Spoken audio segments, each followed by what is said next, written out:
छात्रों, आज हम संत कबीर के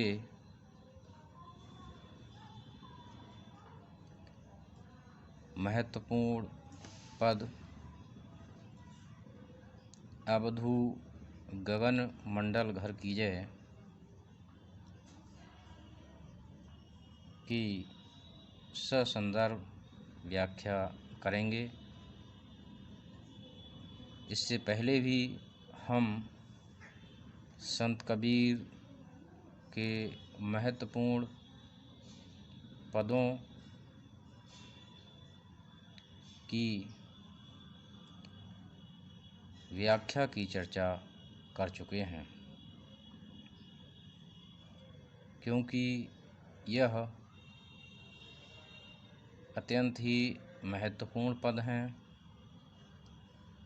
और अक्सर परीक्षाओं में पूछे जाते रहे हैं। चूँकि संत कबीर का समय संतों और योगियों के बीच व्यतीत हुआ था, इसलिए उन पर संत और योगियों का प्रभाव स्पष्ट देखा जा सकता है।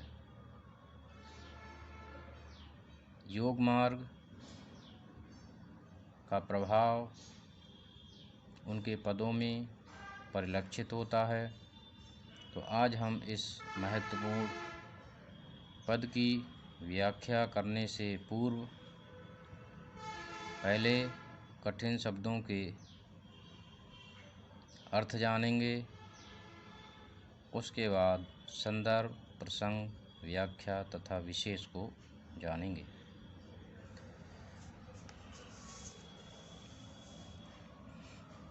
अवधू कहते हैं अवधूत साधुओं के लिए, जो संत होते हैं उनके लिए अवधूत या अवधू कहा जाता है।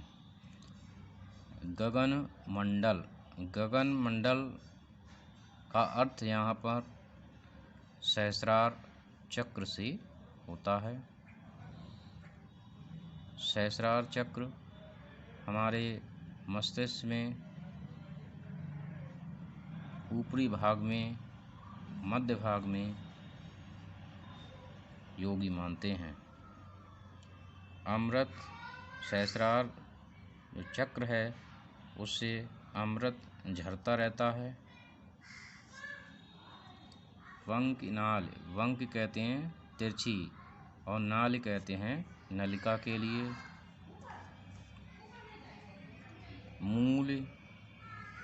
मूल कहते हैं जड़ के लिए, मूलाधार, अर्थात यह सबसे पहला चक्र होता है मूलाधार। यहाँ कुंडली जागरण की चर्चा हुई है। गगन समाना अर्थात यहाँ पर सहस्रार चक्र की बात है। सुषुम्न नाड़ी की बात है, सुषुम्ना नाड़ी की बात है। काम क्रोध दो भया पलीता माने जल जाना, समाप्त हो जाना। और जोगणी कहते हैं योगणी के लिए मूलाधार चक्र में जो स्थित होती है उसके लिए योगणी या जोगणी कहा जाता है। उसके जागृत होने पर वह अन्य चक्रों को वेदती हुई अंत में सहस्रार चक्र में पहुँचती है। दरीवा का अर्थ भी सहस्रार चक्र से लगाया जाता है। संशय माने संशय नष्ट हो जाता है। अनाहत इसका मतलब होता है बिना हत के, अर्थात वह स्वर जिसमें हमें बोलने की आवश्यकता नहीं होती है, बल्कि अंतर मन से ही उच्चारण किया जाता है उसे अनाहत कहते हैं। तो सबसे पहले इसका संदर्भ फिर व्याख्या। प्रस्तुत पद हमारी निर्धारित पाठ्यपुस्तक प्राचीन एवं मध्यकालीन काव्य के, भक्तिकाल के, निर्गुण काव्यधारा के, संत काव्यधारा के प्रतिनिधि, अक्षर ब्रह्म के परम साधक, परम ज्ञानी, रहस्यवादी, भक्त कवि संत कबीर की कबीर ग्रंथावली से अवतरित है। इसके बाद हम प्रसंग देखेंगे। प्रस्तुत पद में संत कबीर ने हठ योग की साधना पद्धति का चित्रण किया है। ज्ञान मार्गी कवि कहते हैं कि योग मार्ग पर चलकर कुंडलिनी जागृत कर मोक्ष प्राप्त किया जा सकता है। अब हम इसकी व्याख्या देखेंगे।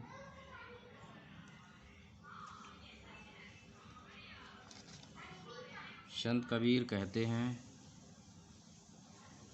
कि हे अवधूत हठ योगी साधक, तुम सहज अवस्था के शून्य मंडल में निवास करो, अर्थात समाधि लगाकर कुंडली को जागृत कर उसे विभिन्न चक्रों से पार कर सहस्रार चक्र में पहुंचा दो, जहाँ सदैव अमृत की वर्षा होती रहती है और सुख प्राप्त होता है।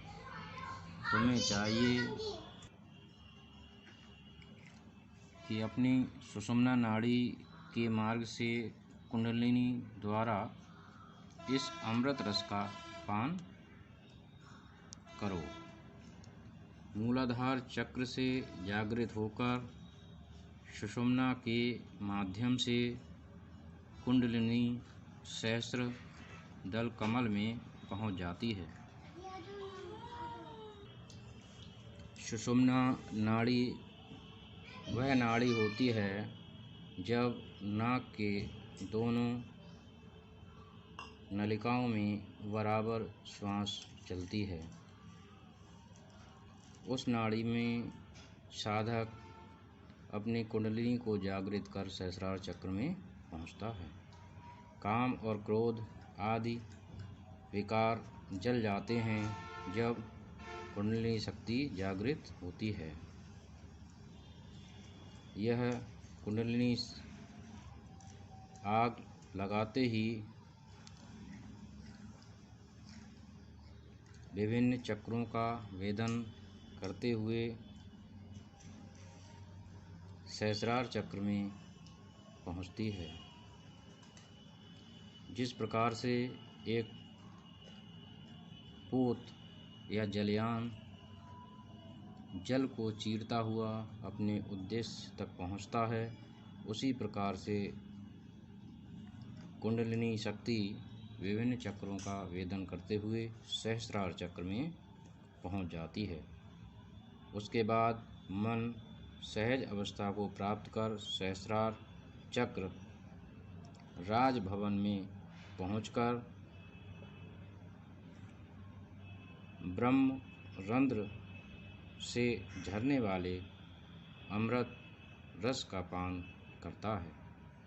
और जब साधक ब्रह्म रंध्र से झरने वाले अमृत रस का पान कर लेता है, तब वह जीवन और मरण के बंधनों से मुक्त हो जाता है। संत कबीर कहते हैं कि यह स्थिति प्राप्त होने पर साधक के मन में कोई संशय नहीं रह जाता है और वह निरंतर अनाहत नाद सुनने लगता है। अनाहत नाद से आशय है जिसमें कोई आवाज़ न हो, ऐसा नाद जो मन से स्वतः उत्पन्न होता हो, उस नाद को जोगी सुनने लगता है। व्याख्या के पश्चात छात्रों अब हम विशेष की चर्चा करेंगे कि इस पद में क्या क्या विशेष है।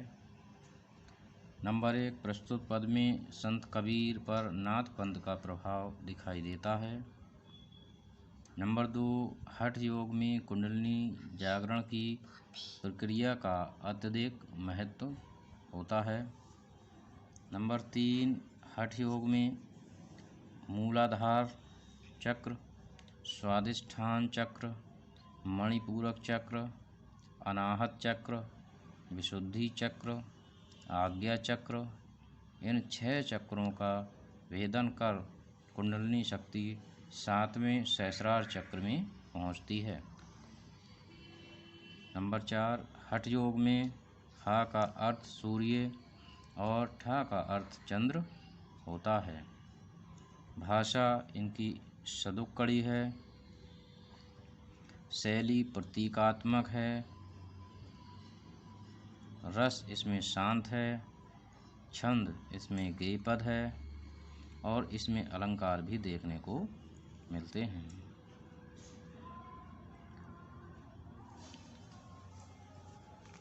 सबसे पहले अनुप्रास अलंकार।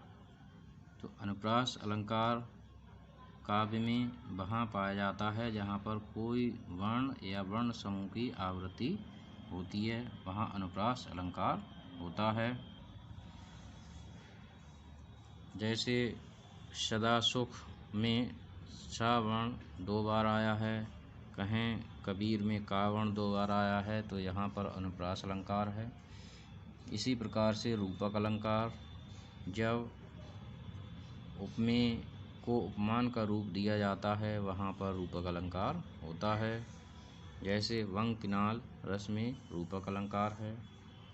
उसके बाद रूप कातिशयोक्ति अलंकार। रूप कातिशयोक्ति अलंकार काव्य में वहाँ पाया जाता है जहाँ पर उपमेय छिपा रहता है और उपमान के द्वारा ही उपमेय का अर्थ लिया जाता है।